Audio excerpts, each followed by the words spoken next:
नमस्कार मित्रांनो, माझ्या यूट्यूब चॅनलमध्ये तुम्हा सगळ्यांचं पुन्हा एकदा मनापासून सहर्ष स्वागत। आत्ताच्या क्षणाची सर्वात मोठी बातमी, मुख्यमंत्री व उपमुख्यमंत्री आले अडचणीत।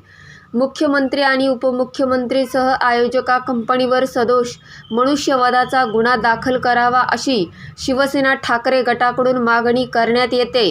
त्यामुळे मुख्यमंत्री एकनाथ शिंदेंसह उपमुख्यमंत्री देवेंद्र फडणवीस यांना मानला जातोय सर्वात मोठा धक्का। काय आहे मोठी बातमी सविस्तर जाणून घेण्याअगोदर तुम्ही जर आमचं चॅनल सबस्क्राईब केलं नसेल तर सबस्क्राईब करा, बेल आयकॉन प्रेस करा, जेणेकरून आमचे असेच नवनवीन व्हिडिओ व राजकीय घडामोडी सर्वप्रथम तुम्हाला या चॅनलवर बघायला मिळतील। खारघर दुर्घटनेचे वास्तव जसं पुढे येत आहे तसे राज्यातील शिंदे फडणवीस सरकारने महाराष्ट्र भूषण पुरस्काराचा राजकीय इव्हेंट केल्याचं स्पष्ट होत आहे। 14 कोटीचे टेंडर दिलेल्या कंपनीने सब टेंडर दिली, त्यामुळे या दुर्घटनेत मृत्युमुखी पडलेल्या श्री सदस्यांच्या बळीची जबाबदारी स्वीकारून मुख्यमंत्री एकनाथ शिंदे व उपमुख्यमंत्री देवेंद्र फडणवीस यांच्यासह आयोजक असलेल्या कंपनीवर सदोष मनुष्यवधाचा गुन्हा दाखल करावा अशी मागणी केल्यामुळे एकनाथ शिंदे व उपमुख्यमंत्री देवेंद्र फडणवीस चांगलेच अडचणीत आले आहे। संवेदनशील विषयावर राजकारण करू नका असं आवाहन म्हणणारे राज्याचे उपमुख्यमंत्री देवेंद्र फडणवीस खारघर दुर्घटनेचे विरोधक राजकारण आहेत असा आरोप करत मात्र लाखो लोकांचा वेळ घेऊन उपमुख्यमंत्री दुर्घटना घडल्यानंतर एक सदस्य समिती कोणत्या तोंडाने नेमत आहेत। खारघर दुर्घटनेची जबाबदारी स्वीकारून मुख्यमंत्री व उपमुख्यमंत्री यांनी आयोजक खाजगी कंपनीवर मनुष्यवधाचा गुन्हा दाखल करावा अशी मागणी का करू नये?